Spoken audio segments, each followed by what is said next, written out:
40 महिलाएं हैं और औसत आयु 38 साल की है। अब तक जैसा कि मैंने कहा, आज 111वां दिन है भारत जोड़ो यात्रा का। अब तक 2300 किलोमीटर हम पूरे कर चुके हैं और इसमें से 54 जिले शामिल हैं। इन 54 जिले में से उत्तर प्रदेश के 3 जिले हैं, उसका मैं अभी जिक्र करने वाला हूं। पर अभी यहाँ से आज हमारा आखिरी दिन है उत्तर प्रदेश में। कल से हम हरियाणा में हैं। हरियाणा में 4.5 दिन रुकेंगे। उसके बाद 12 और 13 को विश्राम का दिन है। उसके बाद पंजाब, उसके बाद 1 दिन के लिए हिमाचल प्रदेश और उसके बाद करीब 7 दिन के लिए हम जम्मू और कश्मीर में रहेंगे। और जैसा कि मैंने पहले कहा, 30 तारीख को राहुल जी श्रीनगर में राष्ट्रीय तिरंगा फहराएंगे। ये सवाल 2-3 सवाल बार बार उठते हैं और जिसका जवाब मैं आज सीधा देना चाहता हूँ।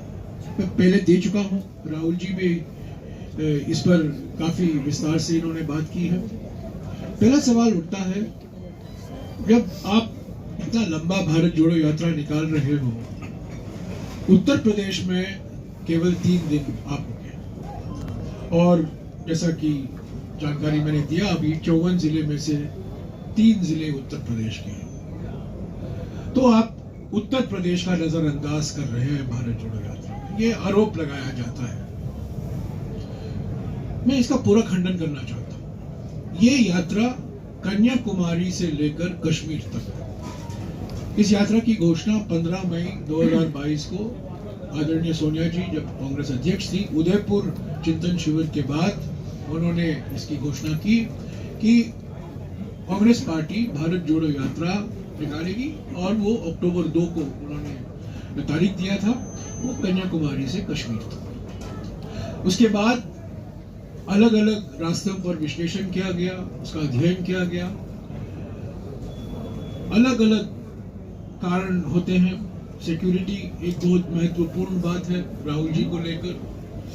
और पहले दिन से राहुल जी अपने मन में स्पष्ट थे और उन्होंने हमें भी कहा कि मैं इसको पद यात्रा करना चाहता हूँ।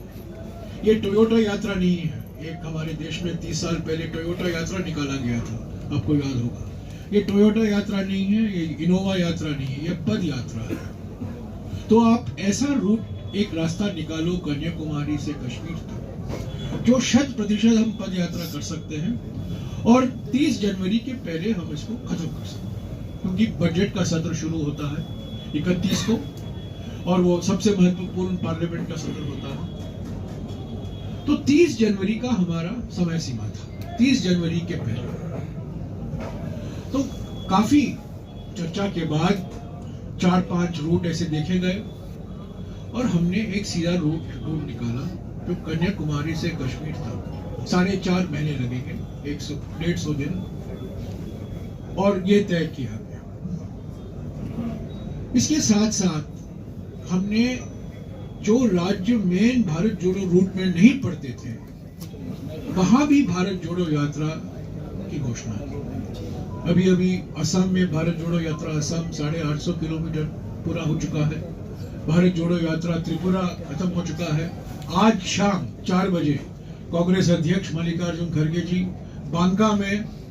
बांका से बोधगया तक 1200 किलोमीटर भारत जोड़ो यात्रा बिहार की शुरुआत में मौजूद हो गई।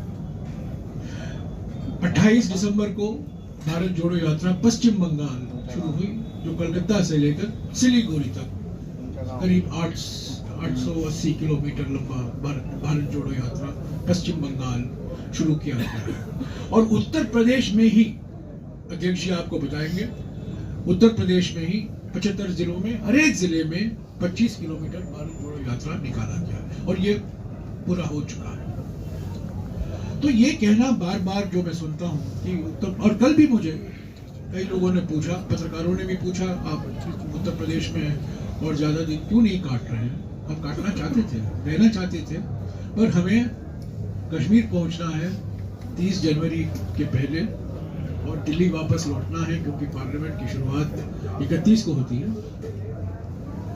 तो इसलिए इस भारत जोड़ो यात्रा यानी कि दक्षिण से उत्तर जो भारत जोड़ो यात्रा चल रहा है, कन्याकुमारी से कश्मीर, इसमें 3 ही जिले उत्तर प्रदेश के शामिल किए गए। राहुल जी ने यह भी कहा है कि हो सकता है 2023 में पश्चिम से पूर्व ऐसा ही भारत जोड़ो यात्रा निकाला जाएगा। इसमें और भी जिले जाएंगे जो छूट गए हैं उत्तर प्रदेश में, बिहार में, पश्चिम बंगाल में, असम में, उसमें शामिल होंगे। इसकी तैयारी हो रही है, इस पर चर्चा हो रहा है, सोच हो रही है, और देखा जाएगा ये कब हम निकाल सकते हैं, क्योंकि पार्लियामेंट भी है, बाद में बारिश का मौसम भी आ जाता है।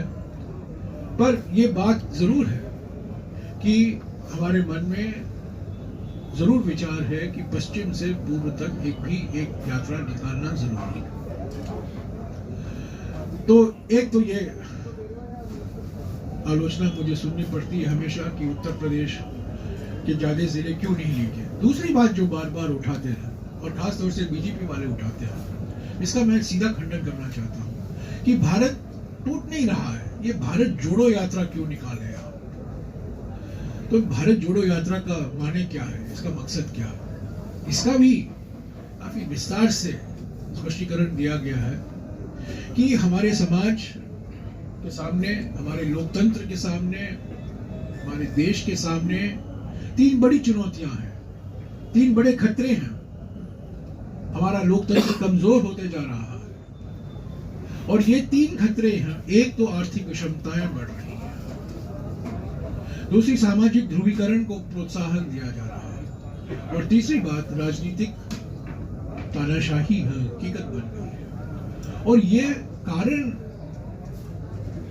सीधा मैं कहना चाहता हूं हमारे प्रधानमंत्री की नीयत और प्रधानमंत्री की नीतियों के कारण ये खतरे हमें सामना करना पड़ेगा। तो इसके बारे में, आर्थिक विषमताओं के बारे में, सामाजिक ध्रुवीकरण के बारे में और राजनीतिक तानाशाही के बारे में, जिससे खतरे पैदा हुए हैं हमारे देश में, हमारे समाज के लिए, हमारे लोकतंत्र के लिए, जनता को उजागर करने के लिए ये भारत जोड़ो यात्रा निकाला गया है। इस पर उदयपुर में काफी लंबा चर्चा भी हुआ, और उसके बाद ही ये घोषणा की गई कि भारत जोड़ो यात्रा निकाला जाएगा। ये भारत जोड़ो यात्रा मन की बात की यात्रा नहीं है। ज्यादातर राहुल जी बोलते कम हैं, सुनते ज्यादा, नुक्कड़ सभाएं होती हैं, 15-20 मिनट के लिए भाषण बोल देते हैं। कल भी उन्होंने, कल शाम को उन्होंने एक भाषण दिया, पर भाषणबाजी का वक्त नहीं है भारत जोड़ो यात्रा। समाज के अलग अलग वर्ग, किसान, दलित, आदिवासी, महिलाएं, युवक, पूर्व सैनिक, अलग अलग वर्ग राहुल जी से मिलते हैं, उनके साथ चलते हैं। दोपहर को उनके साथ बैठक होती है, आज भी 2 बैठकें होंगी। कल 2 बैठक हुई राहुल जी के साथ। एक तो पुनर्पंचायत, उत्तर प्रदेश के अलग अलग जिलों से आए थे, और आज भी 2 ऐसे बैठकें होंगी 1 घंटे के लिए। तो राहुल जी सुनते ज्यादा है, बोलते कम, चर्चा होती है। तो ये जनता की चिंता समझने के लिए भारत जोड़ो यात्रा निकाला गया। इसका नतीजा जरूर यह है कि कांग्रेस संगठन में एक नई ऊर्जा आई है। कांग्रेस संगठन के लिए एक संजीवनी है। ये वोट के लिए नहीं निकाला गया, ये चुनाव जिताओ यात्रा नहीं है, चुनाव जिताओ यात्रा नहीं है, ये भारत जोड़ो यात्रा है। 26 जनवरी से 26 मार्च तक हाथ से हाथ जोड़ो अभियान निकाला जाएगा। इसके माध्यम से जो सफलता हमने हासिल की है भारत जोड़ो यात्रा में, वो ब्लॉक के स्तर पर अभी नहीं कह सकते। 5 साल लग सकते हैं, 10 साल लग सकते हैं, पर हम इसमें लगे रहेंगे। हम एकजुट होकर इसमें काम करेंगे, चुनाव भी लड़ते रहेंगे साथ साथ। हम पॉलिटिकल पार्टी हैं, राजनीतिक पार्टी, राजनीतिक दल है। अंत में ये कहूंगा कि इस पर भी चर्चा हुई है। कल आरएलडी के कई कार्यकर्ता बागपत में मौजूद थे हमारे भारत जोड़ो यात्रा में। कई कार्यकर्ता मुझसे भी मिले, राहुल जी से भी मिले, ज्ञापन भी दिया हमें, और हमें समाजवादी पार्टी से, बीएसपी से भी, उनके नेताओं से खत आए, उन्होंने स्वागत किया। हालांकि वो राहुल जी के साथ चल नहीं पाए, कुछ कारण मैं नहीं जानता हूं, पर जरूर ये कहना कि उनका समर्थन नहीं है भारत जोड़ो यात्रा के लिए, ये बिल्कुल गलत है। उनका समर्थन है, कई लोग समर्थन करते हैं और चलते भी हैं राहुल जी के साथ। कई लोग और लोगों ने समर्थन दिया है जो चल नहीं पाए। तो एकता, विपक्ष की एकता, ये भारत जोड़ो यात्रा विपक्ष की एकता के लिए नहीं निकाला गया है, पर विपक्ष की एकता एक नतीजा बन सकता है भारत जोड़ो यात्रा का। अगर कांग्रेस मजबूत होता है, विपक्ष की एकता भी मजबूत होगी। एक कमजोर कांग्रेस विपक्ष की एकता को मजबूत नहीं कर सकता। तो भारत जोड़ो यात्रा से कांग्रेस मजबूत होगी, और अगर कांग्रेस मजबूत है तो विपक्ष की एकता भी मजबूत है। तो अगर एक मिनट, अगर हमारे अध्यक्ष जी कुछ कहना चाहते हैं, मैं उनसे गुजारिश करूंगा। बाद में आपसे धन्यवाद। जहाँ तक है, अभी आदरणीय सांसद जी ने बताया कि उत्तर प्रदेश 75 जिलों का प्रदेश है, और वह एक एक प्रदेश में, एक एक जिले में हमारा जो 6 हिस्से हैं, अलग अलग 6 प्रांत बना करके 6 लोगों को जिम्मेवारी दी गई है। हर एक प्रांत में 12 से 13 जिले हैं, और प्रत्येक जिले के मुख्यालय से 25 किलोमीटर की पद यात्रा हमारे जो सम्मानित प्रांतीय अध्यक्ष हैं उनकी देखरेख में लगातार चली है 8 तारीख से 22 तारीख तक। उनमें से 12 जगह मैं स्वयं गया हूँ। 12 जगह जाकर के 12 पॉइंट बनाए थे, उनमें मैं स्वयं गया हूँ। सुबह से जिला मुख्यालय से निकलता था, और जो हमारा एरिया था 25 किलोमीटर चलने के बाद समूचे दिन में शाम को समाप्त किया करते थे। तो इस तरीके से भारत जोड़ो यात्रा उत्तर प्रदेश में लगातार चली है। और आज जब हमारे बीच से आदरणीय राहुल गांधी जी जब प्रवेश किया उन्होंने उत्तर प्रदेश में, तो हजारों की संख्या में लोग उनके स्वागत में गए हैं। उसका कारण यही था कि हमने पहले से उत्तर प्रदेश के एक एक जिले में जाकर के भारत जोड़ो यात्रा करके उद्देश्य बताया कि भारत को जोड़ने के लिए आदरणीय राहुल गांधी जी क्यों निकले हैं। क्योंकि देश में जिस तरीके की अराजकता है, चाहे वो बहन हो चाहे बेटी हो, आए दिन अखबारों में छपा रहता है। और इसके बाद भी यहाँ की सरकार कहती है हमारा प्रदेश उत्तम प्रदेश। किस चीज में उत्तम है? बेरोजगारी में। किस चीज में उत्तम है? गरीबी में। किस में उत्तम है? महंगाई में। तरह तरह की भी जो उपाधियां मिली हैं उन्हें उत्तर प्रदेश को अव्वल करने में, तो उनको कम करना चाहते हैं हम। देश के अंदर, प्रदेश के अंदर जो बेरोजगारी है उसके मुकाबले के लिए ये भारत यात्रा जो निकली है। हम युवाओं को जोड़ रहे हैं, हम बेरोजगारों को बता रहे हैं कि आपकी बेरोजगारी का कारण क्या है। हम अन्याय अत्याचार झेल रहे हैं, हम उन्हें बता रहे हैं कि हमारे साथ अन्याय अत्याचार क्यों हो रहा है। और ये सब कारण आकर के आते हैं। तो जिस देश में और प्रदेश में जब से ये भारतीय जनता पार्टी आई है तब से इनमें सबसे ज्यादा ग्राफ बढ़ा है। इस ग्राफ को कम करने के लिए आदरणीय राहुल गांधी जी ने कन्याकुमारी से चल करके समूचे देश में इन तीनों मुद्दों को लेकर के यात्रा की है। वैसे तो वो चाहते थे कि हम पार्लियामेंट की सरकार आई तब से एक ही काम चल रहा है, अन्याय अत्याचार और लूट।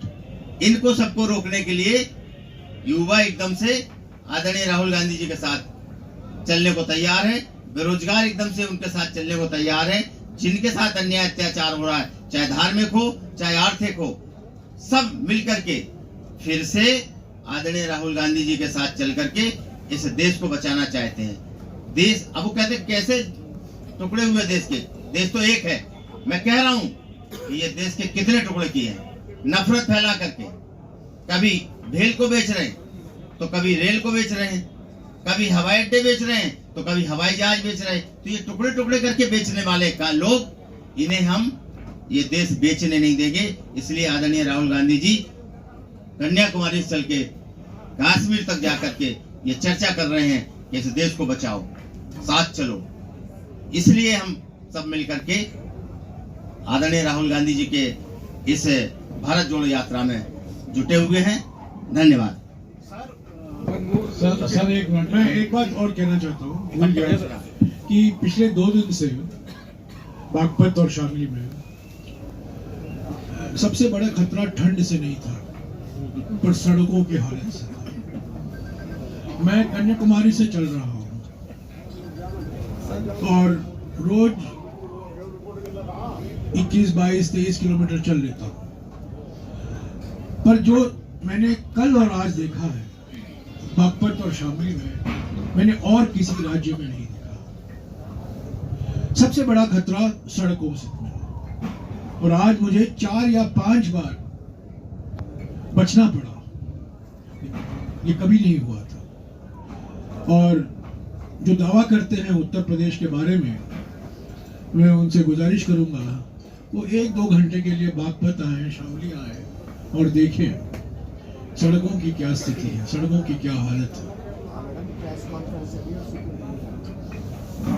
ये सवाल है सर। एक मिनट सर, बीच इंटरप्ट कर रहे हैं। हमारे एक यात्री अभी लेट आए, उनसे परिचय करा दो, फिर आप सवाल लें। कौन नेता? किसने कहा? किसने टुकड़े किए? किस नेता ने? पाकिस्तान के टुकड़े किए हमने, हिंदुस्तान के लिए, भारत के नहीं। जो टुकड़े कर रहे हैं भारत के, वो आरएसएस बीजेपी वाले हैं, जो नफरत फैला रहे हैं भाषा के नाम पर, प्रांत के नाम पर, जाति के नाम पर, धर्म के नाम पर समाज को बांटते हैं। आरएसएस बीजेपी बांटती है, कांग्रेस बांटती नहीं है। सर, अभी आपने एक बात कही थी, कांग्रेस जितनी मजबूत होगी उतना विपक्ष मजबूत होगा। जयंत चौधरी आपके साथ आ गए, भले ही वो यात्रा में शामिल नहीं हुए हैं, लेकिन आपको समर्थन दिया है। कल हमने बागपत में शामिल में देखा, तमाम उनके कार्यकर्ताओं में भी ऐसा उत्साह है कि जैसे वो कांग्रेस के कार्यकर्ता है। लेकिन आपको लगता है कि इस तरीके से पश्चिम से पूरब तक एक बड़ा संदेश जाएगा? और क्या साइकिल और हाथी का भी साथ भविष्य में मिल सकता है? बात भारत जोड़ने की है। 2024 के संदर्भ में जो तैयारी करनी है अभी शुरू नहीं हुआ। विपक्ष की पार्टियों एक होकर उनके आपस में जो बातचीत होनी चाहिए, एक सकारात्मक कार्यक्रम बनाने की जरूरत है, उसकी शुरुआत अभी नहीं हुई। वो होगा। उसके पहले 2023 में 9 राज्यों में चुनाव है, उसका सामना हमें करना है। उसके बाद ही 2024 में क्या होगा इस पर सोच विचार होगा। पर मैं ये कह सकता हूँ कि जो समर्थन हमें मिला है, हालांकि वो नहीं थे समाजवादी के कोई रिप्रेजेंटेटिव नहीं थे, बीएसपी के कोई सदस्य नहीं थे, आरएलडी के कार्यकर्ता काफी भारी मात्रा में कल मौजूद थे, कल दोपहर को और कल शाम को। तो ये सब अच्छा सकारात्मक संकेत है और मैं विश्वास करता हूं कि इसी भावना के साथ हम आगे चलेंगे और एक मजबूत ऑपोजिशन, विपक्ष का एक कार्यक्रम हम बना सकते हैं। सिर्फ एंटी मोदी प्लेटफॉर्म से नहीं चलेगा, हमें एक सकारात्मक कॉमन प्रोग्राम देना पड़ेगा जनता के सामने, कृषि के क्षेत्र में, उद्योग के क्षेत्र में, संविधान को और मजबूत करने के लिए हम क्या कदम उठाएंगे। तो ये पॉजिटिव कार्यक्रम हमें देना होगा। इस पर बहुत कुछ काम करने बाकी है। आपने अभी एक बहुत अच्छी बात खुद एक्सेप्ट की है सर आपने, कि 5 साल लग सकते हैं, 10 साल लग सकते हैं, यानी इस बात को आप स्वीकार कर रहे हैं कि चुनौतियों का बहुत बड़ा पहाड़ आपके सामने है। ये यात्रा को पहले ही निकालना चाहिए। ये मेरा विचार है। मैंने पब्लिकली भी कहा है, बार बार कहा है कि कुछ साल पहले हमें निकालना है, क्योंकि हम विचारधाराओं की लड़ाई में हैं, सिर्फ चुनावी लड़ाई में नहीं है। ये विचारधारा की लड़ाई है और हमने जो विचारधारा की लड़ाई से हम थोड़ा पीछे हट गए थे, क्योंकि हम चुनाव में व्यस्त थे। हमेशा हम एक चुनाव के मशीन बन गए थे। तो हमें अभी एक विचारधारा का मशीन बनना है। एक सभी को मौका मिलेगा। राहुल जी ने दोनों दिन नाइट टेस्ट क्यों नहीं किया, क्या वजह थी? सॉरी, यूपी में राहुल जी ने दोनों दिन नाइट टेस्ट क्यों नहीं किया, क्या वजह थी? सर, इनका ये कहना है राहुल जी ने नाइट स्टे क्यों नहीं किया यूपी में? दिल्ली जा रहे हैं वापस लोग। राहुल गांधी यहाँ आए थे, यूपी में प्रवेश किया जी, तो वो लोनी से वापस चले गए। उसके बाद सवाल का जवाब आप जानते हैं, आप जानते हैं यार, थोड़ा संवेदनशील आप जानते हैं ये सवाल, आप फिर भी ये पूछते हैं। कई बार सब सिक्योरिटी रीजन भी होता है ना। बिल्कुल नहीं, बिल्कुल नहीं। अस्पताल में एडमिट है, कैसे आप दीजिए ना, इसमें क्या बात है? कोई सिक्योरिटी से कोई अस्पताल में तो कोई लेना देना कश्मीर क्यों चुना सर? बीजेपी का अध्यक्ष भूपेंद्र चौधरी, उन्होंने ये कहा है कि पाकिस्तान देखिए, प्लीज एक आदमी एक मैं बार सवाल। हेडलाइन के लिए जवाब नहीं दूंगा, ठीक है? आप मुझे गंभीर सवाल पूछिए, मैं उसी गंभीरता सर, से जवाब सांप्रदायिक सौहार्द के हेडलाइन की पूछे, फलाने ने ये कहा, आपका क्या रिस्पांस है, मैं ऐसे सवालों को जवाब नहीं सर, सांप्रदायिक सौहार्द कायम। डेस्टिनेशन के लिए कश्मीरी क्यों चुना सर? फाइनल डेस्टिनेशन कश्मीरी क्यों है? क्यों मैं कहूंगा ना, आपने सुना नहीं मैंने क्या कहा, ये कन्याकुमारी से कश्मीर तक है, कन्याकुमारी से काबुल नहीं हो सकता, कन्याकुमारी से कश्मीर है, सब फाइनल डेस्टिनेशन काबुल नहीं हो सकता, कश्मीर नहीं हो सकता। कश्मीरी क्यों है सर? 370 की वजह से। हिंदुस्तान का नक्शा देखा है? 370 की वजह से सर। आपने हिंदुस्तान का नक्शा देखा है सर उत्तर की कोने में कौन सा राज्य है हमारा? जी बताइए ना, मैं आपसे सवाल पूछ रहा हूँ, मैं आपसे सवाल पूछ रहा हूँ, सर, बताइए। मेरा सवाल ये है कि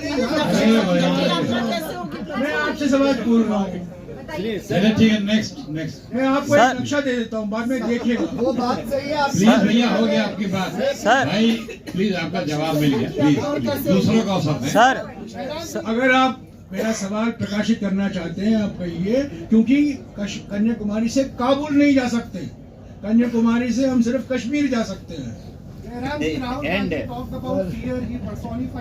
कमाल यार, कैसे सवाल पूछते हो? सर, सवाल तो हम आपके Please, अकॉर्डिंग please. फ्रेम नहीं करेंगे ना सर। सवाल तो ये है 370 एक सेंसिटिव मुद्दा भाई है। आपका जवाब मिल गया मेरे भाई, प्लीज हो गया देश हो गया दक्षिण से उत्तर तक कहाँ तक जाता है, वो जवाब है आपका। देश दक्षिण से उत्तर कहाँ तक जाता है? प्लीज हो गया दक्षिण आपका से उत्तर सवाल। तक की यात्रा में प्लीज उत्तर कहाँ रुकेंगे? कश्मीर में बहस के रुकेंगे? बाद नहीं, ये आपका सवाल प्रश्न किया, उसका जवाब मिल गया, प्लीज। शंकराचार्य कहाँ तक गए बताइए? बिल्कुल सही, यही तो सुनना शंकराचार्य चाहते कहाँ हैं तक गए बताइए ना? सर। यही तो सुनना चाहते हैं सर। शंकराचार्य कहाँ से शुरू किया? सर कन्याकुमारी के पास कालड़ी। शंकराचार्य कहाँ तक गए? शंकराचार्य हिल कहाँ है? शंकराचार्य पर्वत कहाँ है? श्रीनगर में है? यही तो तो सवाल आप शंकराचार्य से क्यों पूछते हैं? आप श्रीनगर के बाद बाहर क्यों नहीं गए? Rahul Gandhi talked about fear. Rahul Gandhi personified fear. Rahul Gandhi depicted fear in a certain form. Do you think that fear is weakening up the democracy? And what is the stand of Indian National Congress to address that fear? There is fear that Rahul Gandhi addresses against. What is the fear and how will the Indian National Congress address the fear? What fear? Fear in the country, डरो मत जो वो कहते हैं, वो कौन सा डर है? मैं समझा नहीं आपका सवाल, पर हिंदी में बोल दो, समझते हैं साहब। मैं समझा नहीं। हमने कहा है आज आपका सुनाई देगा। आप पूछिए, आराम से पूछिए। In each and every speeches, Rahul Gandhi stated one thing, that is fear. That daro mat and mohabbat. Yes, yes. So how to means Rahul Gandhi personified that fear in a certain form. Be bold. Yeah. Do you think that fear is weakening of the democracy, and how Indian National Congress is addressing that fear? The only way to reduce fear is to strengthen democratic institutions. Follow the constitution. Strengthen constitutional institutions. Strengthen the media. Strengthen the judiciary. Strengthen parliament. Strengthen laws. वही तो कह रहे हैं। अगर आप किसानों की समस्याओं को सही तरीके से हल नहीं करोगे तो किसान डरे रहेंगे। आप युवकों को बेरोजगार बनाओगे तो युवक डरे रहेंगे। आप महिलाओं और दलितों पर जो अत्याचार हो रहा है उस पर कार्यवाही नहीं करेंगे तो महिलाएं और दलितों भी डर में रहेंगे। तो अगर आपके मन में यह है कि आप संविधान के जो प्रावधान है उसको सही तरीके से लागू करेंगे, जो संवैधानिक संस्थाएं हैं उस पर हस्तक्षेप नहीं करेंगे और उनको और मजबूत बनाएंगे, तो ये जो डर का माहौल है, आज माहौल क्या है? डर का माहौल है, भय का माहौल है, तो लोकतंत्र से ही इसको हटाया जाएगा। इसीलिए तो कांग्रेस पार्टी ने भारत जोड़ो यात्रा निकाला है, ताकि लोगों तक हम ये संदेशा पहुंचा सकें कि हम उनके साथ हैं, डरिए मत, हम आपकी लड़ाई लड़ेंगे। हमारी लड़ाई तो है, हमारी लड़ाई तो चुनावी लड़ाई है, पर आपकी लड़ाई जो है रोजाना लड़ाई है, रोजगार के लिए है, महंगाई के खिलाफ है, बेरोजगारी के खिलाफ है, तो उसके खिलाफ हम लड़ाई लड़ेंगे आपके पक्ष में। आप दो प्लीज सवाल भैया, पूछ चुके एक हैं। आदमी एक सवाल, दूसरे लोगों का मौका Yes, दें। लेकिन भारत बताती है, आप भारत जोड़ो यात्रा निकाल के चल रहे हैं, तो भारत टूटा ही कब था? राहुल, हाँ जाने दीजिए। राहुल जी ने बात पहले भी कहा है कि मैं आपको याद दिला दूं, ये सवाल राहुल जी से किया गया था एक बार, और उन्होंने कहा था मैं आरएसएस मुक्त भारत नहीं चाहता हूँ। कई लोग हमारे देश में आरएसएस की विचारधारा से जुड़े हुए हैं, पर उनका मुकाबला हमें करना है, उनको समझाना है कि वो तरीका गलत है। जो अनेकताएं हमारे देश में, वो अनेकताओं को सम्मान नहीं दिया जा सकता जिस तरीके से आरएसएस सोचती है। हमारा संविधान है, हम संविधान के आधार पर ये लोकतंत्र चलाते हैं, और जो आरएसएस बीजेपी चाहती है, यूनिफॉर्मिटी चाहती है, समानता चाहती है, कहते हैं कि हम एकता चाहते हैं, पर वास्तव में क्या चाहते हैं कि एकता, बराबर, सब एक ही समान हम सबको देखेंगे। एक बात समझिए, अगर आप हमारे देश की एकता में एकता, यूनिटी इन डाइवर्सिटी, भारत जोड़ो यात्रा का सिद्धांत क्या है? अनेकता से एकता, सिर्फ अनेकता में एकता नहीं, अनेकता से एकता। अनेकताओं को स्वीकारो, अनेकताओं को पहचानो, अनेकताओं को जश्न मनाओ, और आपको एकता मजबूत दिखाई देगा। यही फर्क है कांग्रेस और आरएसएस के बीच में, कांग्रेस और बीजेपी के बीच में। सर, आपने एक बात कही और ये कहा कि बागपत और शामली नंबर सड़कें ऐसी, हाँ बिल्कुल, उसके बाद में तो कहीं ना कहीं उत्तर प्रदेश सरकार को आपने निशाना साधा है।